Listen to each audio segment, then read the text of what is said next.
Bonjour, bonsoir, vous qui êtes de près, de loin, je vous salue dans le nom puissant de notre Seigneur. Merci Seigneur pour cette grâce que le Seigneur nous accorde autour de sa parole, bien sûr, quand le Seigneur vient chercher une église qui marche dans sa gloire, une église qui le craint, une église purifiée, sanctifiée. Donc c'est à travers la parole du Seigneur que nous allons être purs. C'est le but de la parole de nous rendre purs. Vraiment que le Seigneur nous bénisse, que le Seigneur nous fasse du bien. Donc merci Seigneur pour votre connexion. Tous ceux qui sont là, que le Seigneur vous bénisse. Au nom puissant de Yeshua. Amen.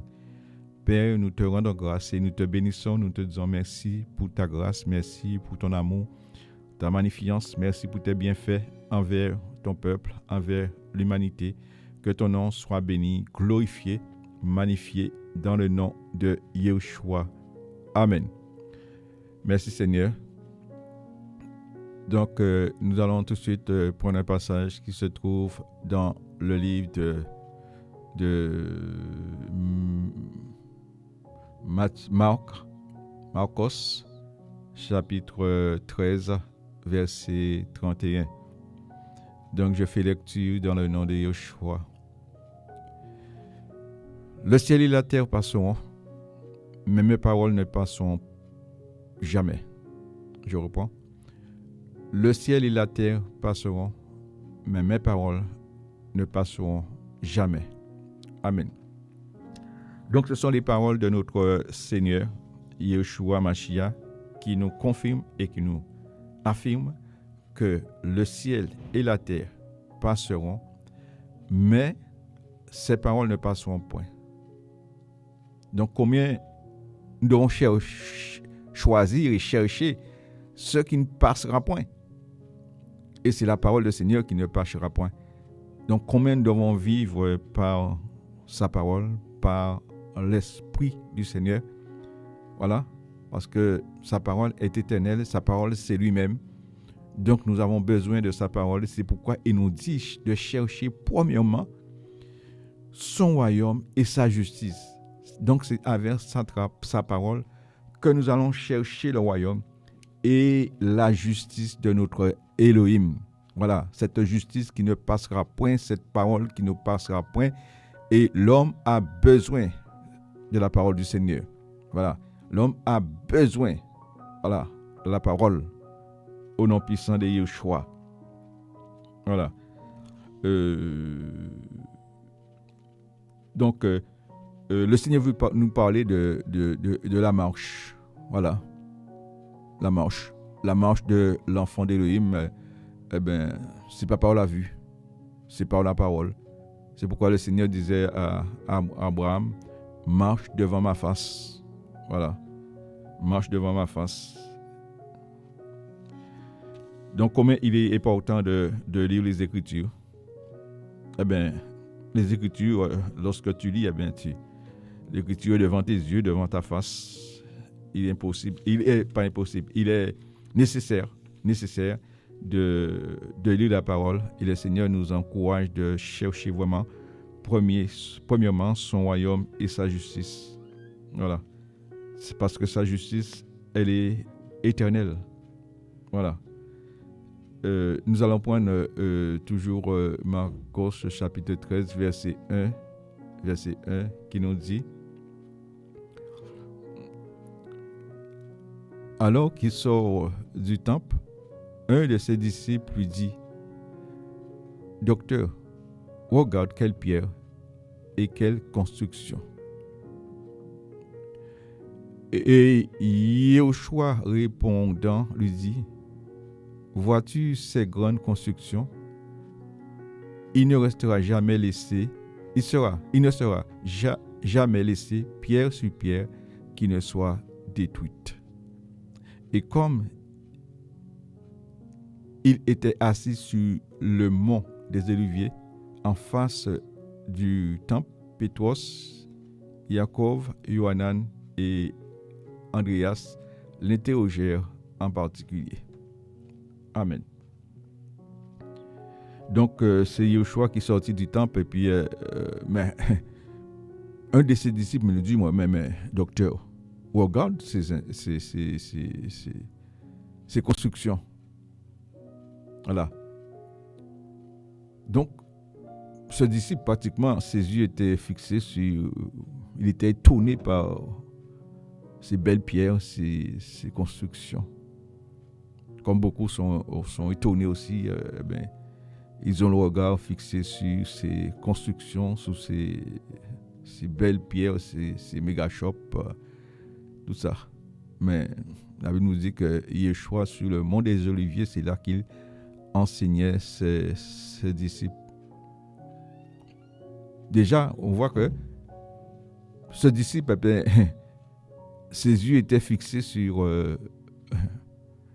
les belles pierres, les belles constructions. Ouais. Et Jésus monta sur le mont des Oliviers pour les enseigner. Et on voit très bien sur les monts des Oliviers, souvent il n'y avait pas de pierre de construction là. Voilà. Et c'est souvent que le Seigneur nous fait passer dans le désert pour pouvoir nous instruire. Parce que souvent, dans la ville, nos yeux restent fixés sur les belles constructions, les belles méga choses. C'est pourquoi beaucoup ne veulent pas aller dans le désert, ne veulent pas rester aussi dans le désert. Et le désert, la marche que le Seigneur nous a promis, il faut que tous nous passons par le désert, parce que c'est là où se trouve l'école du Seigneur. C'est là où le Seigneur va éprouver ton cœur, va t'approuver. Voilà. Voilà. Vous savez comment aussi Ève, Gava, regarda et voyant que le fruit était agréable à la vue et bon à manger. Donc on voit très bien que pour vivre la vie que le Seigneur nous demande, la vie chrétienne, il faut vraiment mourir à soi-même. C'est pourquoi Paulos disait que je regardais toutes ces choses comme de la boue pour gagner l'excellent qui est en le Mashiach. Donc si tu ne regardes pas ces choses comme de la boue, tu ne pourras pas gagner le Mashiach. Voilà. On va prendre un livre de Nombre. Alléluia. Nombre chapitre 14, verset 1. Il nous dit: alors toute l'assemblée éleva la voix et se mit à pousser des cris, et le peuple pleura cette nuit-là. Tous les fils d'Israël murmuraient contre Moshe et Aaron, et toute l'assemblée leur dit: oh, si nous étions morts en terre d'Égypte, ou si nous étions morts dans ce désert, pourquoi Yahweh nous a fait venir vers cette terre pour tomber par l'épée? Nos femmes et nos petits-enfants deviendront un butin. Ne vaut-il pas mieux mourir, retourner en Égypte? Et ils se dirent chacun à son frère: établissons-nous un chef et retournons en Égypte. Alors Moshe et Aaron tombèrent sur leur visage devant toute l'assemblée des enfants d'Israël. Et Yeshua, fils de Nun, et Caleb, fils de Yefouné, qui étaient parmi eux, qui avaient exploré la terre, déchirèrent leurs vêtements. Verset 7. Et parlèrent à toute l'assemblée des enfants d'Israël en disant: la terre que nous avons explorée est une bonne terre. Si Yahweh prend plaisir en nous, il nous fera entrer dans cette terre et nous la donnera. C'est une terre où coule le lait et le miel. Mais si vous rebellez, mais ne vous rebellez pas contre Yahweh et n'ayez pas peur du peuple de la terre, car ils seront notre pain. Leur ombre s'est retirée d'au-dessus d'eux, et Yahweh est avec nous. N'ayez pas peur d'eux. Amen. Donc nous voyons comment le Seigneur vu la servitude de son peuple en Égypte et choisit Moïse pour aller dire à Pharaon, il faut libérer ce peuple, son peuple, pour les emmener où coule le lait et le miel. Donc c'est chose que l'Éternel pouvait faire en un jour. Mais comme le peuple était élevé dans toute la sagesse de Babylone, ce qui montre, tu ne peux pas entrer dans la terre promise avec toutes les choses de l'Égypte en toi. C'est pourquoi le Seigneur les a fait passer dans le désert.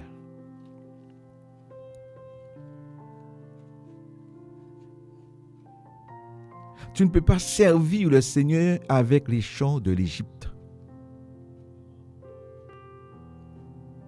Et la marche avec le Seigneur, chaque enfant d'Élohim doit passer par ce désert-là, par le désert. Parce que les hommes, c'est l'attitude de l'homme aujourd'hui, l'homme aime regarder, l'homme aime toucher. Tu t'imagines que le Seigneur est en train de t'enseigner, mais tes yeux sont encore sur les hauts bâtiments, les belles chaises, tout ça. Tu seras dans la distraction. Tout ça, ce sont de la distraction. C'est pourquoi le Seigneur prend son peuple et l'emmène dans le désert pour le nettoyer, pour le former, pour l'enseigner.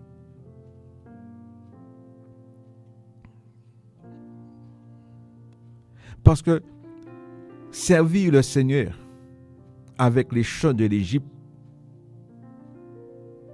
impossible. C'est pourquoi le désert.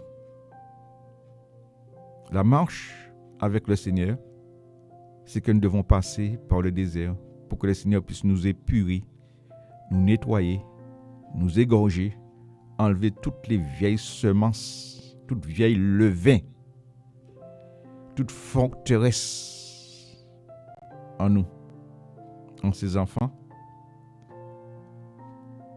Parce que dans le désert, vous voyez, dans le désert,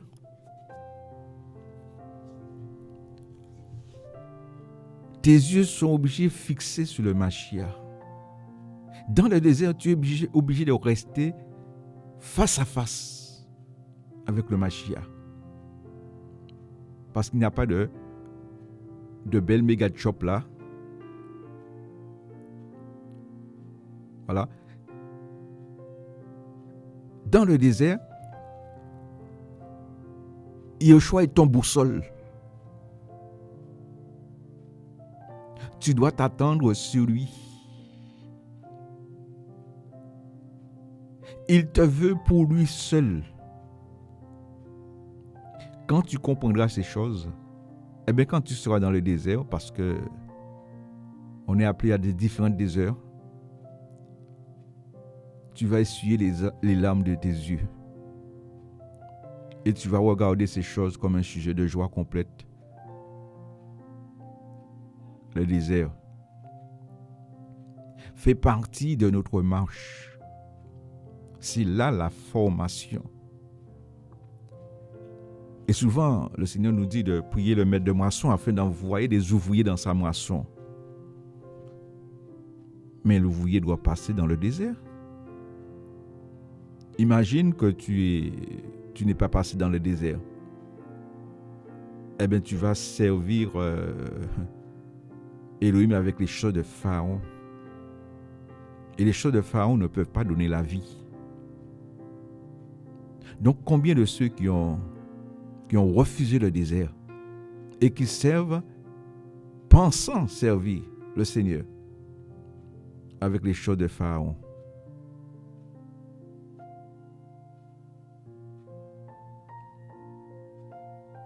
Chers amis,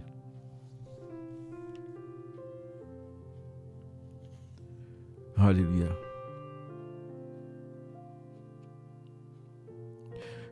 Voyons, le Seigneur veut emmener son peuple là où coule le lait et le miel. Mais pas avec les choses de l'Égypte. De même qu'aujourd'hui, les enfants d'Élohim, nous aujourd'hui, le Seigneur nous a promis la nouvelle Jérusalem, mais pas avec les choses de ce monde. C'est pourquoi le Seigneur nous fait passer les déserts pour nous nettoyer. Le désert, c'est un lieu de qualification. Et beaucoup ont loupé ce lieu de qualification.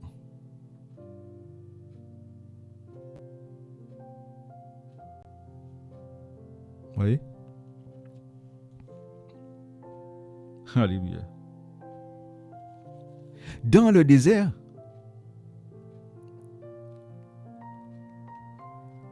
eh bien, tu es yeux à yeux, bouche à bouche avec Elohim. Alléluia. Il y a un homme qui est passé dans le désert. Job. Il a dit, mon oreille avait entendu parler de toi. Mais maintenant, mes yeux t'ont vu. Donc, les yeux de Job n'étaient pas sur les grands bâtiments. Les yeux de Job n'étaient pas sur les 4x4, les terrains.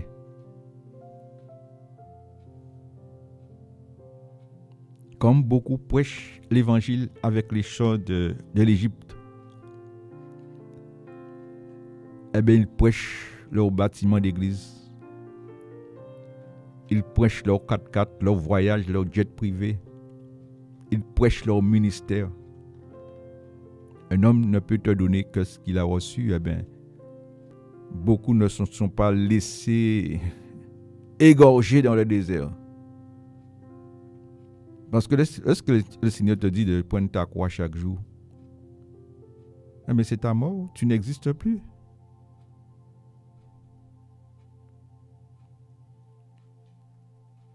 Mon ami,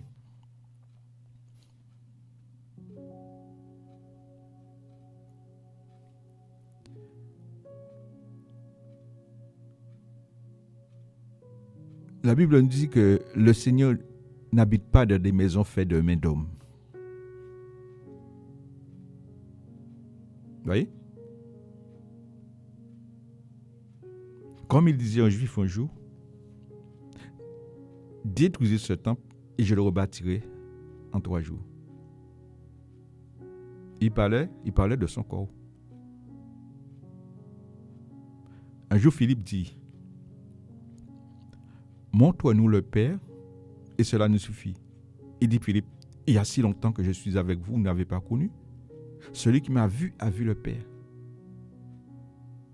Donc, le corps de Yeshua, la tente de Yeshua, était l'habitation d'Élohim. Et c'est ce que Yeshua fait de ses enfants. Le corps que tu as, c'est l'habitation de Yeshua. C'est-à-dire, toi, tu n'existes plus. Tu ne dois plus exister. Et c'est à ce moment-là que tu vas marcher devant la face de Yeshua. Parce que tu es en lui. Parce que ce corps que tu as, c'est le temple d'Élohim. C'est pourquoi tu dois faire attention à ce corps-là. Tu dois prendre soin de ce corps-là. Tu ne dois pas prendre ce corps, ces membres de Yeshua pour faire les membres d'une prostituée. Parce que Yeshua dit, si tu détruis le temple, il te détruira.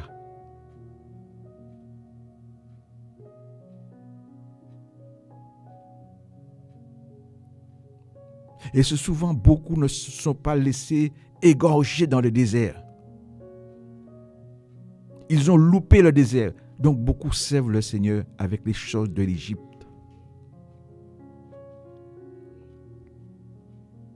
Donc, ils servent le Seigneur par la vue.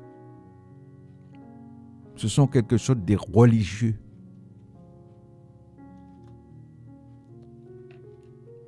Bien-aimés. Alléluia. On va prendre Exode 32. Exode 32. Alléluia. À partir du verset 1. Je fais lecture dans le nom de Yeshua. Il dit,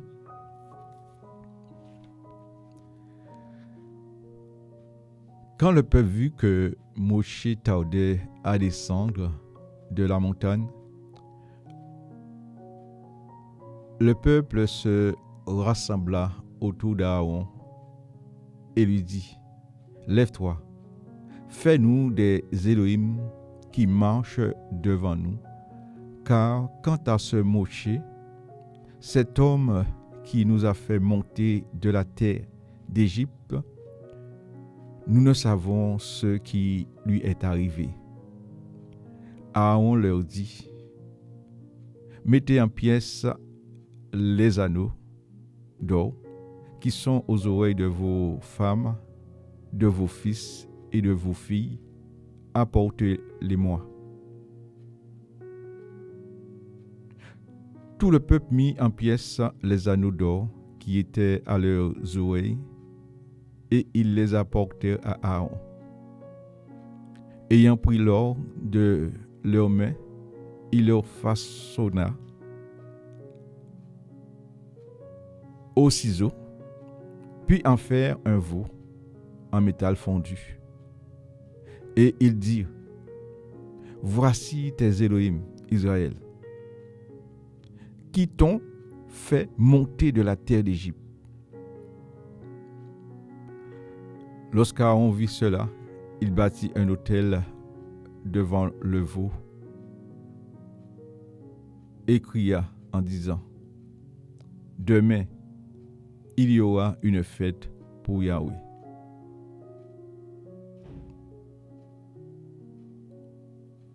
Verset 6.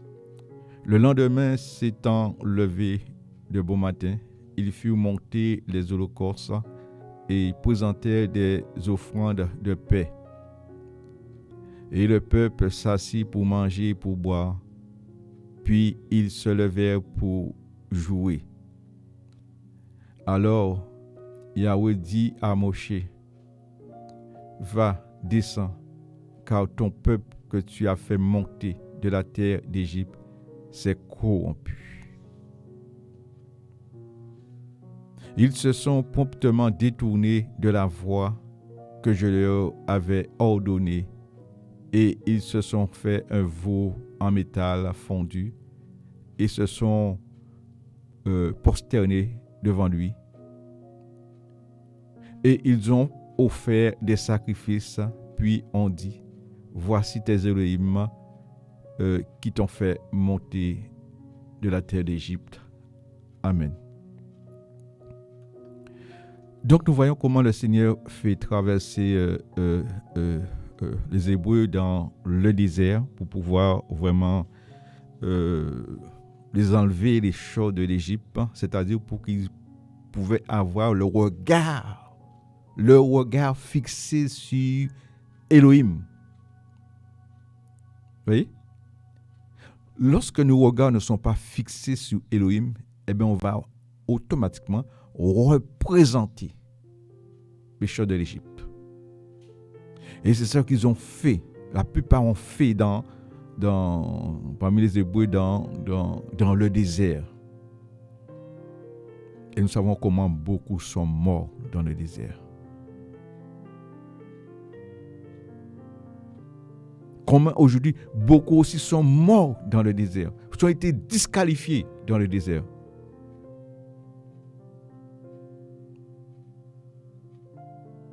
Bien-aimés. Et beaucoup servent, croyant servant le Seigneur, mais avec les choses de l'Égypte. Chers amis, ces Hébreux qui disaient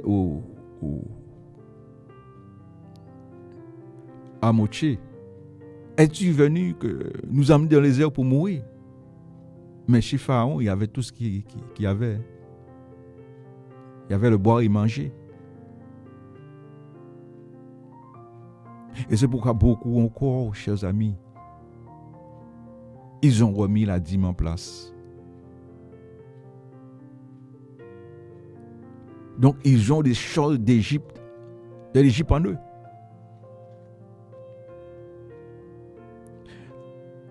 La parole nous éclaire, chers amis. C'est pourquoi le Seigneur nous demande de passer par la mort de la croix. Vous voyez? Et c'est ça l'idolâtrie. Ils ont monté un veau d'or.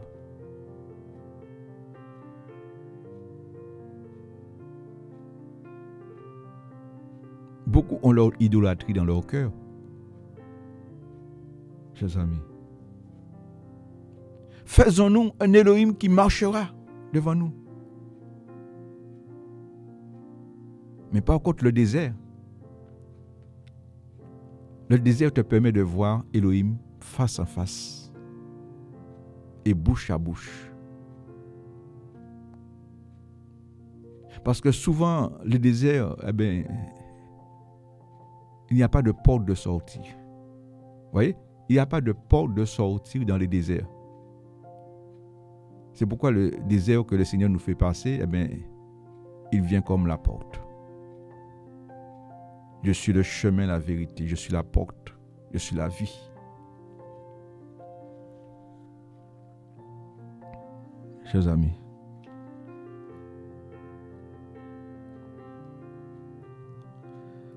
on va prendre le leader roumain pour bien comprendre là où le Seigneur veut nous emmener aujourd'hui. Alléluia.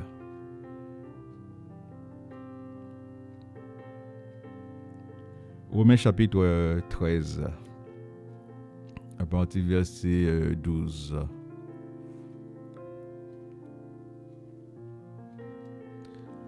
Alléluia. Il nous dit, je fais lecture. La nuit est avancée et le jour approche. Alors, mettons de côté les œuvres de ténèbres et soyons revêtus des âmes de la lumière. Marchons d'une manière bienséante, comme en plein jour, non dans les orgies et les ivrogneries, non dans la concubinage et la luxure sans bride, non dans la querelle et la jalousie, mais soyons revêtus du Seigneur Yeshua Mashiach et ne prenions pas soin aux œuvres de la chair pour accomplir ses désirs. Amen. Alléluia. Donc, on voit le but du désert, c'est de nous dépouiller des œuvres de ténèbres. Voilà. Voilà le but du désert, mes amis. Et c'est pourquoi le Seigneur fait les Hébreux passer par le désert. C'était pour les dépouiller.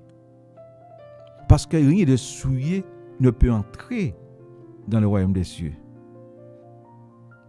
Ils ne pouvaient pas entrer comme ça dans la terre où coule le lait et le miel. Et c'est pourquoi le Seigneur nous fait passer par le brisement, par le désert, pour qu'il puisse nous dépouiller. Parce que lorsqu'on regarde dans le désert, eh bien, il n'y a pas de porte de sortie. Donc le désert, c'est soit tu vis ou tu meurs. La nuit est avancée et le jour approche. Alors mettons de côté les œuvres de ténèbres et soyons revêtus des armes de la lumière. Donc c'est le but du désert, la marche avec le Mashiach. Voilà. Parce que dans le désert, eh bien, il n'y a pas de méga shop. Tu ne peux pas dire, regarde ces constructions. Donc tu as un temps pour pouvoir être au pied du Seigneur comme Marie. Alléluia. Dans le désert, tu as besoin d'un sauveur parce que tu te vois mort. C'est Yeshua Mashiach. C'est là on apprend à le découvrir. Et c'est là où tu le verras. Quand tu comprendras que tu es un homme mort, une femme morte. C'est là le Seigneur va te relever. C'est là le Seigneur va prendre le relais. Ceci est arrivé à Paul sur le chemin de Damas. Lorsqu'il s'est relevé, c'est un homme mort. Pourquoi? Parce qu'il n'avait plus la notion de temps. Il avait perdu la vue. Il s'est considéré prisonnier.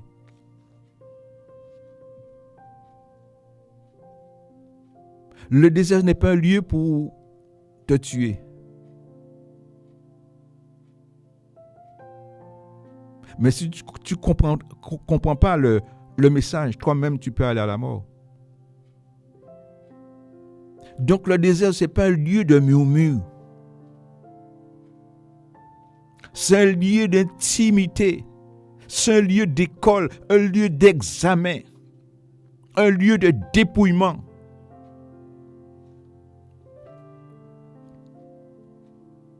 C'est pourquoi le Seigneur dit qu'il y a beaucoup d'appelés, peu d'élus. Très peu.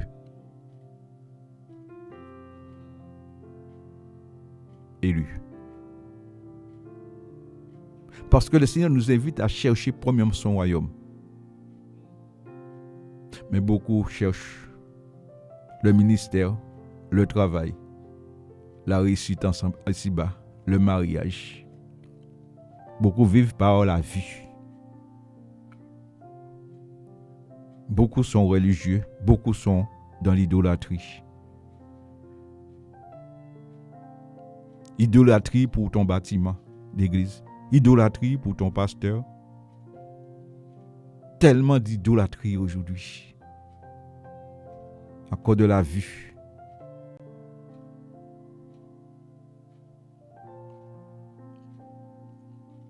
Regardez comment vous voyez sur les panneaux de pub des croisières de miracles. Des hommes qui sont en avant. Bishop un tel. Général un tel. C'est du bazar.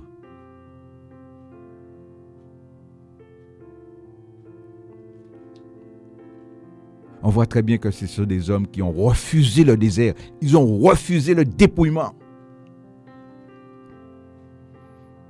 Et un peuple nombreux court après eux. Ils emmènent un peuple en enfer.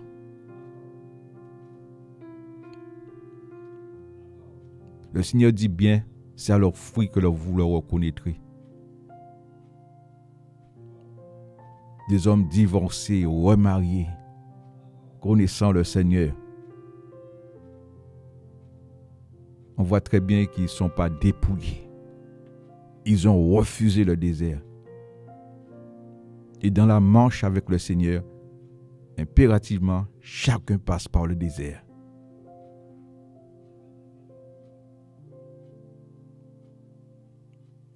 C'est pourquoi ils ont mis en place un évangile de prospérité. Ils veulent gagner le monde. Or, Yeshua nous dit que le ciel et la terre passeront. Mais mes paroles ne passeront point. Très peu sont prêts pour le ciel. Très peu aiment le Mashiach. Très peu aiment le brisement.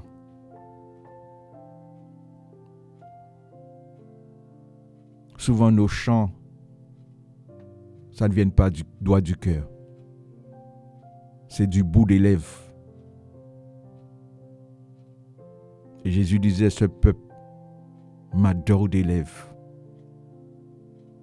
Mais son cœur, leur cœur, est éloigné de moi.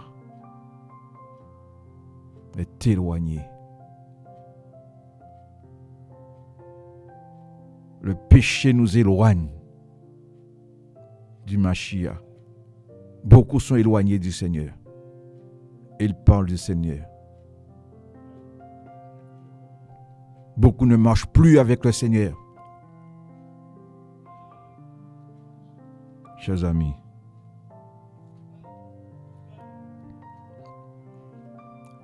on va prendre le verset Matthieu. Matthieu chapitre 5, verset 21. Alléluia.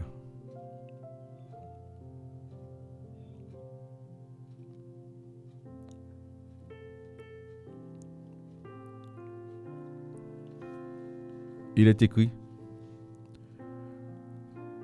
vous avez entendu qu'il a été dit aux anciens, tu n'assassineras pas.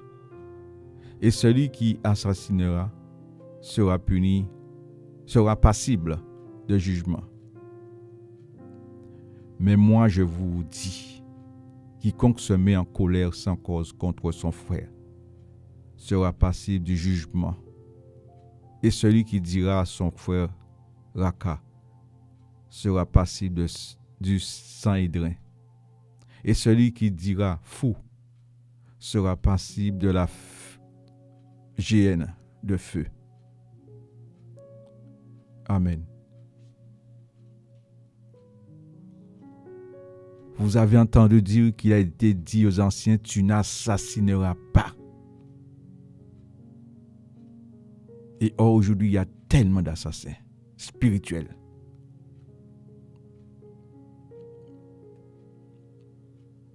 Parce qu'ils ne se sont pas laissés dépouiller par le Seigneur dans le désert.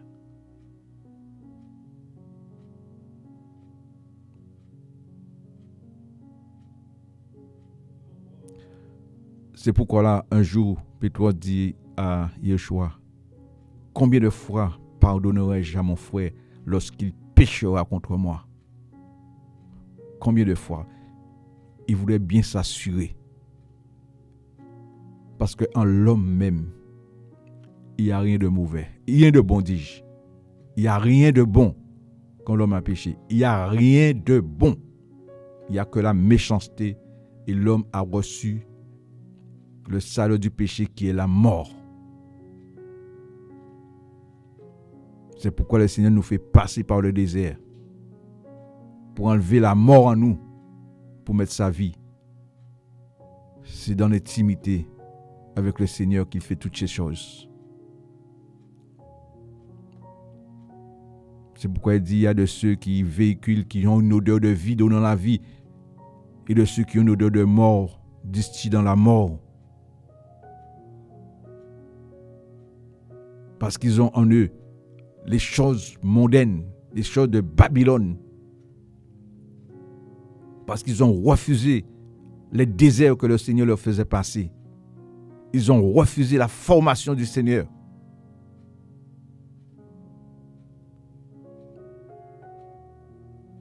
La Bible dit que Enoch marcha avec Elohim.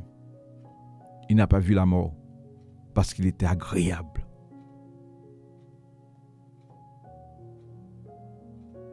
Est-ce que nous sommes agréables dans la marche avec lui? Parce que le Seigneur dit, celui qui m'aime, c'est celui qui garde mes commandements.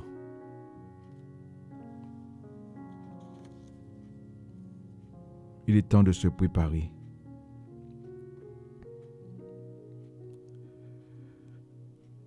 On va prendre le livre de Bereshit, Genèse, chapitre 4, à verset 3. Il nous dit, « Et il arriva au bout de quelque temps que Caïn fit venir des fruits du sol en offrande à Yahweh. Abel lui aussi fit venir des premiers-nés de son troupeau et leur graisse. Yahweh porta son regard sur Abel et son offrande. Mais il ne porte pas son regard sur Caïn, ni sur son offrande. Et Caïn fut très fâché et son visage fut abattu. Amen. Caïn fut très fâché et son visage fut abattu. Caïn a apporté des offrandes de la terre. Comme beaucoup apportent des offrandes de la terre. Parce qu'ils ont des choses de l'Égypte en eux.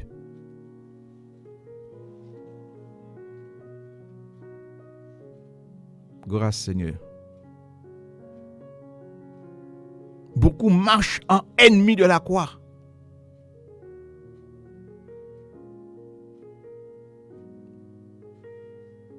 Leurs visages sont très abattus.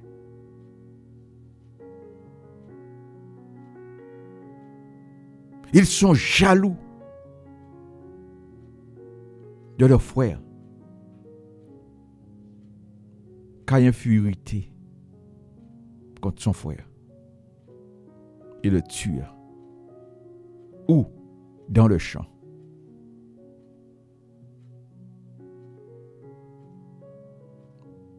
Donc celui qui n'est pas passé par le dépouillement dans le désert,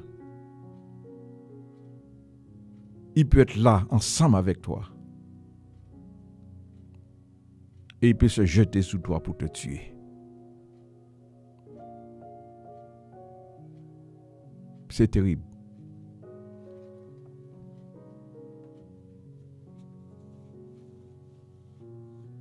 Bien-aimé.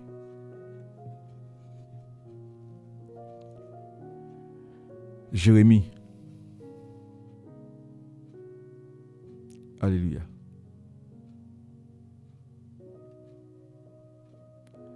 Merci Seigneur.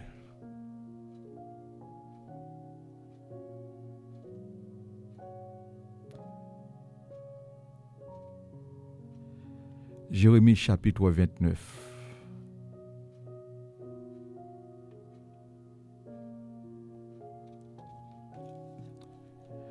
On va prendre un verset 11 qui nous dit: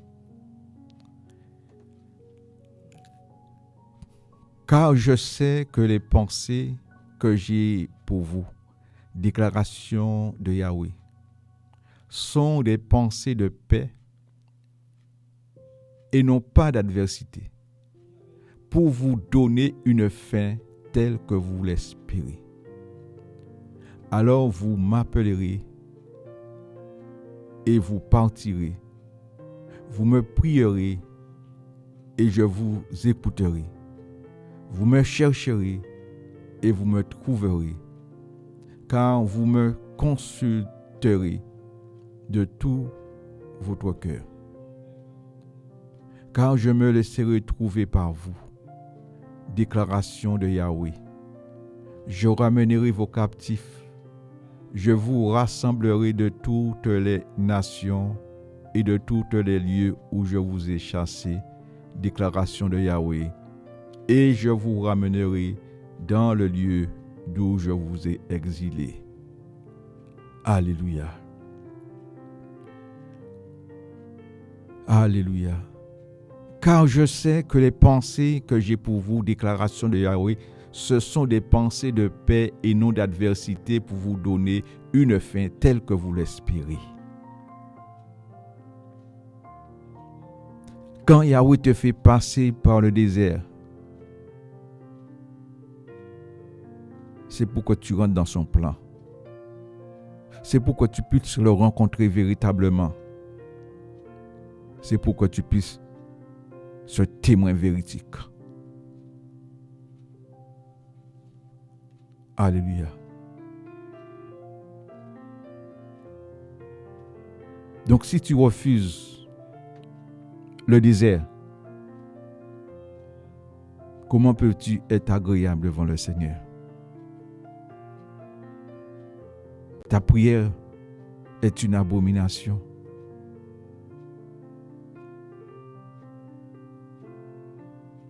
Job passa le désert.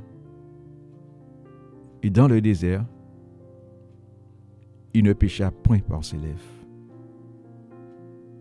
Et nous voyons la fin que le Seigneur lui a donnée. Celui qui s'abaisse, le Seigneur l'élèvera. Peut-être que tu es dans le désert, dans la marche avec le Seigneur. Prends garde à ta bouche. Parce que le Seigneur ne nous donne jamais des épreuves au-delà de notre force. C'est la marche. Cette porte étroite et resserrée qui est jonchée d'épreuves et des bûches.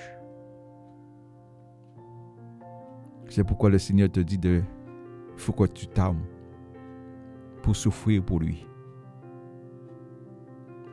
Souffrir pour lui, c'est ne pas se conformer à ce siècle, à ce monde.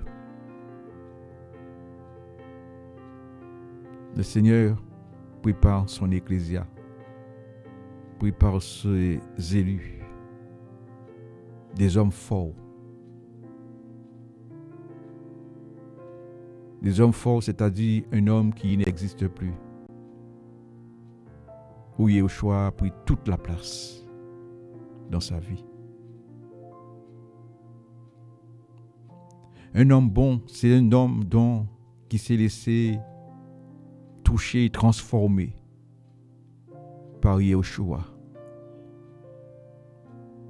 Si ça a plu à Elohim de briser son propre fils par la souffrance pour acquérir l'obéissance, qui es-tu? Il fait ce qu'il veut, il est souverain. Et une autre vision de la vie. Et comme le livre de Philippiens 4.4 nous le dit, réjouissez-vous toujours dans le Seigneur. Je le répète, réjouissez-vous. Parce que la nuit est avancée, le Mashiach est proche.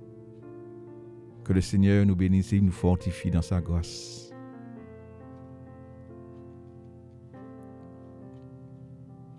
C'est souvent, tu vois, des hommes qui sont bien placés dans la société et du jour au lendemain, ils tombent vraiment très bas. Plus de finances, plus de rien. C'est aussi leur désert. Donc, si toi qui es chef de société, tu passes par un moment terrible comme ça, tourne tes regards vers le Seigneur. C'est souvent tu es dans le plan du Seigneur. Tu es dans le plan. Le Seigneur a de meilleur pour toi. Parce que toute chose concourt au bien de ceux qui aiment Elohim, ceux qui sont appelés selon ses desseins. Donc si tu es appelé selon les desseins du Seigneur, car il dit, car je sais que les pensées que j'ai pour vous, déclaration de Yahweh, ce sont des pensées de paix et non d'adversité pour vous donner un avenir, une fin telle que vous l'espérez. Donc, humilie-toi, accepte ton désert et le Seigneur va te relever. Et les années que le Gédéc a dérobées, le Seigneur t'en donnera autant. Mon ami, il est temps de se convertir, de se repentir sincèrement et de chercher la volonté du Seigneur pour chacun, chers amis. Il est temps de rester au pied du Seigneur, car encore un peu de temps et celui qui doit venir arrivera. Ayons la crainte de l'Éternel. Que le Seigneur nous bénisse. Bon courage et bonne continuation. Au nom de Yeshua. Amen.